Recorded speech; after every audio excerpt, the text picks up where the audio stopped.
Welcome to the 2025 Dialogue, a masterclass series by the HR Association of India. I am Neha Jagnani, and today's session is designed for professionals committed to creating inclusive workplaces that go beyond surface level checklists and truly embed equity and belonging into everyday action. To guide us through this powerful dialogue, I'm thrilled to welcome Antony Alex, a pioneer in ethics, leadership, and immersive learning. Antony is the founder and CEO of Rainmaker, which he established in 2016 after a dynamic journey across law, entrepreneurship, and corporate leadership. A graduate of NLSIU Bangalore, he began his career with ICICI Bank, went on to set up Kochhar and Co.'s Mumbai office, and later became a founder leader at Pangea 3, which grew into the world's largest LPO before acquired by Thomson Reuters. Through Rainmaker, Antony is revolutionizing leadership development with cutting edge, value driven training. His work spans inclusion, governance, anti corruption, and psychological safety. Outside of work, he's an adventurer at heart and a firm believer in the power of lifelong learning. Antony, thank you so much for joining. It's a pleasure having you. Neha, thank you so much for having me here. Really appreciate the opportunity to be on this masterclass. So thank you to HRAI and to you. And I'm really looking forward to our conversation today. Fantastic. Thank you so much, Antony. So, to begin with, my first question for you is in your view, what are the most common misconceptions, Antony, that organizations still hold about DEI? And I want to know, how can immersive learning actually help dismantle those? It's a terrific question, Neha. And so there are two, three parts to this, but I'll sort of take a crack at telling you a little bit about why we believe immersive learning is really the answer to this. So one of the biggest myths, of course, that I think many of us still hold today, it's not, even though we have been working on DEIB for a while now, but is mostly that DEIB is just about hiring diverse talent, right? It's it's you hire and your job is done. You tick the representation box, everything is done.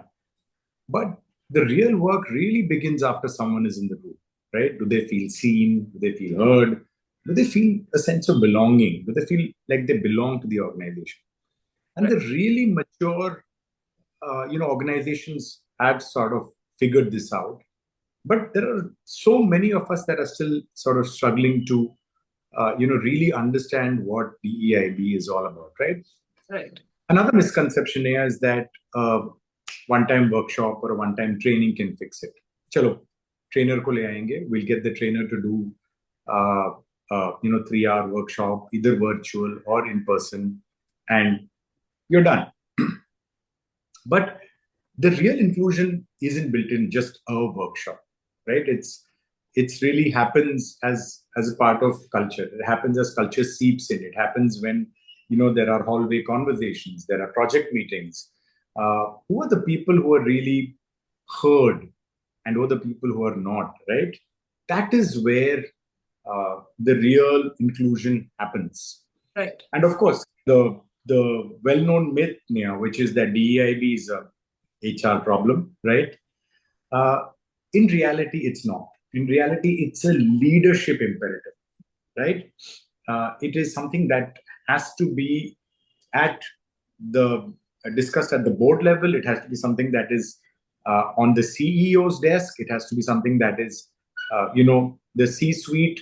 It has to be something that is discussed at the C-suite level all the time, or as often as possible, right? So culture is not what you say, right? It is what you tolerate. It is what you reward and what you model. These are all the things that, which is the reason why we believe strongly that it's a leadership imperative. Sure. Absolutely. Now, if I may just finish, and this is where immersive learning comes in, right? When somebody watches a dramatized scene, right, which mirrors real workplace behavior, microaggressions, exclusions, bias, they don't just understand the issue, right? Then they feel it, right? Because storytelling is where empathy is built. And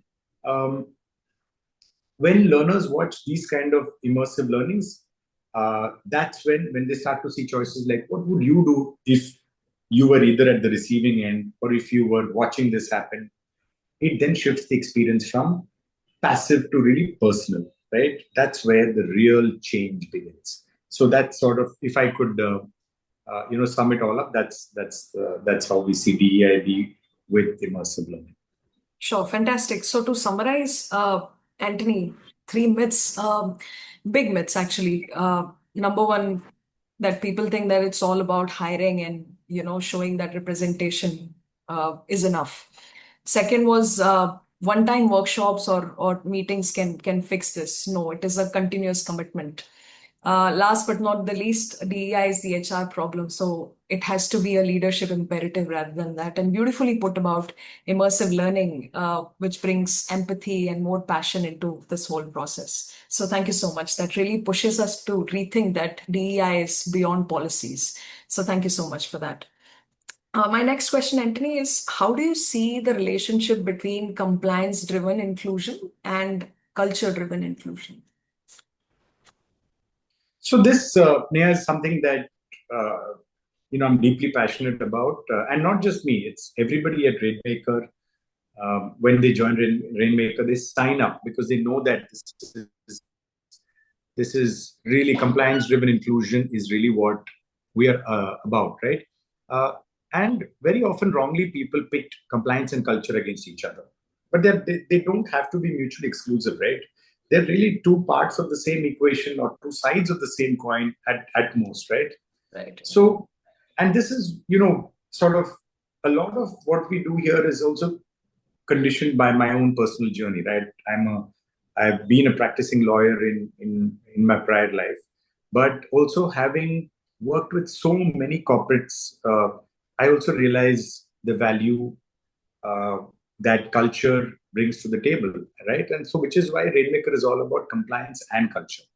Now, compliance lays the foundation, right? It ensures safety, fairness, and sort of like a legal baseline, right? Whether it's PoSH or anti-bribery frameworks, the laws are there to protect, right? But culture is what takes us from we have to we want to, right? Culture makes inclusion aspirational. It's not just obligatory. It's not just like, oh, the law says it or the policy says it, to karna hi padega. No, it's not like that, right? When organizations treat compliance as a value, not just as a checklist, it becomes part of how they lead, right? It's a sort of like, look, think of it this way, right? It's the difference between saying, don't harass anyone because the law says so. Rather, we respect each other because that's who we are, right? So that's fundamentally the difference, right? And so when the two converge, compliance and culture, when the law or policy is embedded in culture, you see more openness, more trust, and less fear. So our goal at Rainmaker is that. That's our goal. That's where we want to get to, right? People shouldn't do it because they have to. It should be a default setting for everybody, right? That this is who we are and this is how we behave. Sure. I hope I've answered your question. Absolutely. Such a nuanced take, I would say, Anthony, and bridging that gap, as you rightly said, culture is just something that lays foundation, but compliance rather, and culture is something that takes you where you actually want to be. So beautifully put. Thank you so much.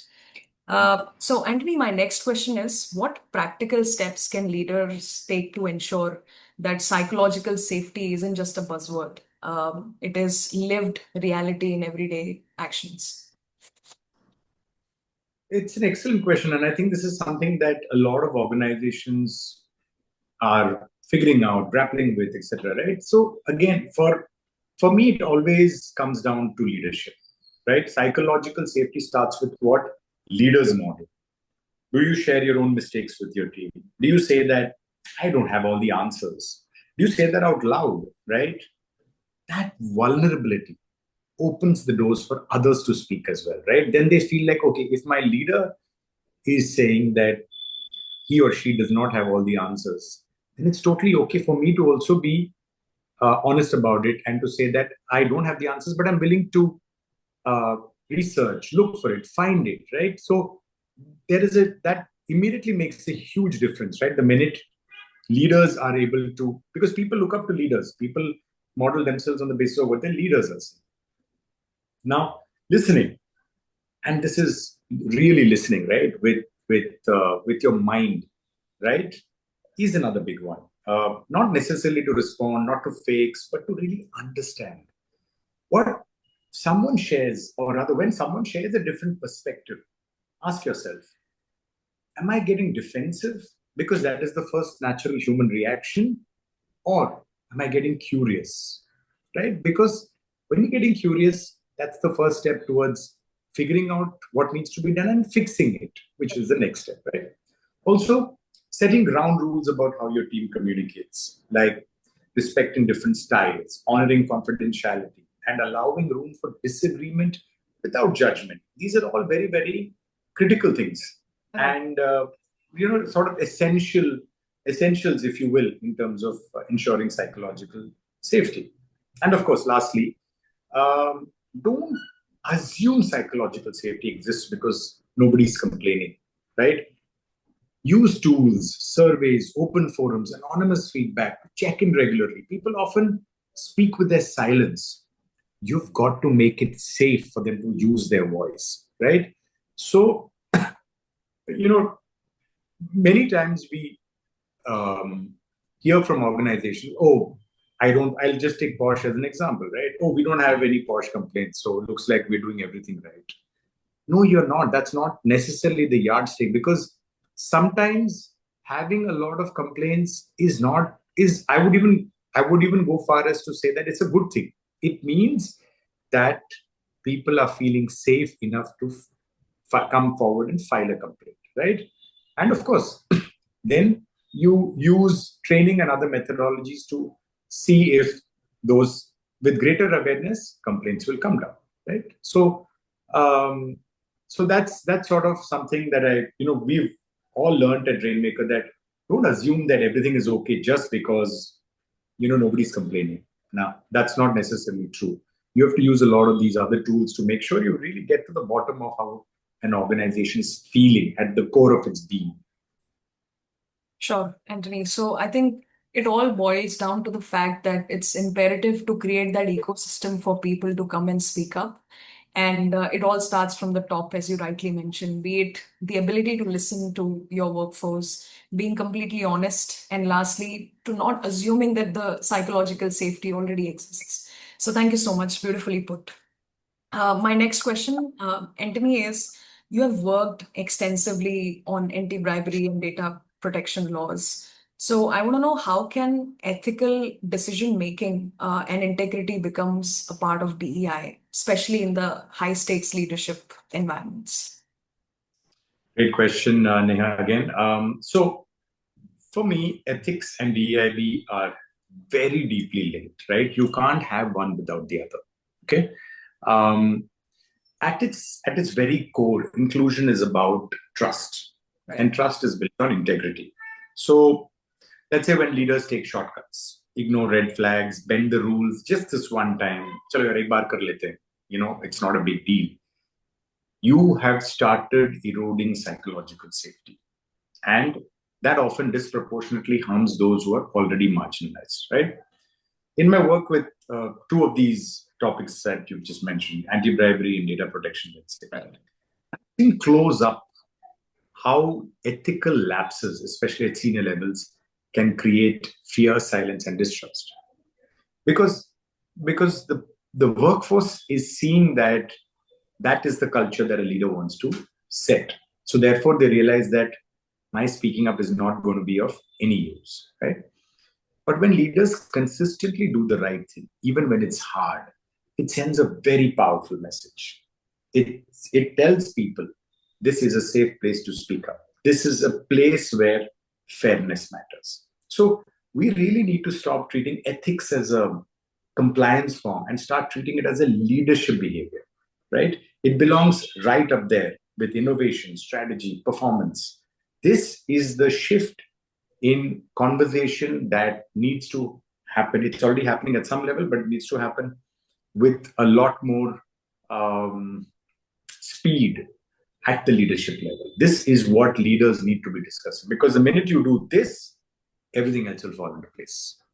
Sure. So we can safely say, Anthony, that inclusion and ethics are the two sides of the same coin. They just have to be kept in mind when you're leading a team. So thank you so much. This brings us to the last question, Anthony, which is how do you personally hold yourself accountable to inclusive leadership beyond just formal metrics? Neha, it's a great question, and it's also a very humbling one, because obviously, like many leaders, I don't always get it right. For me, it always starts with self-reflection. I check in with myself regularly. Who am I mentoring? Whose voice did I not hear in that meeting? Who am I unintentionally excluding, right, in the meetings that I'm leading or holding? I also try to seek feedback that's real, not the polite, everything is great kind, but the kind that challenges you. Make it a point to listen to different perspectives, especially those that make me uncomfortable, because that's usually where the growth lies, right? When if there is feedback that makes you uncomfortable, there is something that you need to learn from that. I also try to sponsor talent that may not have access to the right rooms, right? Because a lot of it is also about privilege, who we are, who has access, who doesn't, etc. And I try daily to be aware of the invisible privilege that I carry. That sort of really makes a difference. But then one has to mindfully kind of focus on that, right? Inclusive leadership is not just about the big gestures. It's not just about me sort of making these statements in conversations. It actually goes a lot beyond that. It's about the small, consistent choices that I make every single day and that I hold my team or my organization to every single day. That's really where inclusive leadership lies, far beyond formal metrics, because numbers can say many things, and I can always take those numbers to my board and say these are the numbers, and you can always make numbers look good, to be very honest. Yeah. But it's really about the change needs to happen every single day, in small micro gestures, and that ultimately leads to organizational change. Sure, Anthony, I would say such an authentic note. I think it is more about your personal commitments, that sets a tone for inclusion rather than numbers. So thank you so much. This brings us to the end of this masterclass, and I thank you on behalf of HRAI for sharing such deep insights on the topic. I mean, the way you connected inclusion with leadership, immersive learning, it really brings out a great perspectives of everyday work challenges and how can leaders overcome them. And I'm sure our listeners are going to greatly benefit from this session, Anthony. Thank you so much. Thank you once again, Neha, and to HRAI as well for having me on this masterclass. It's been wonderful, and thank you, and I look forward to having more conversations. Thank you so much, Anthony. I'll just have a quick note to our listeners. Thank you so much for tuning into this masterclass. If you enjoyed today's conversation, do not forget to subscribe and leave a review. Until we meet next time, stay inclusive, stay intentional, and keep growing. Thank you. Thanks, Anthony.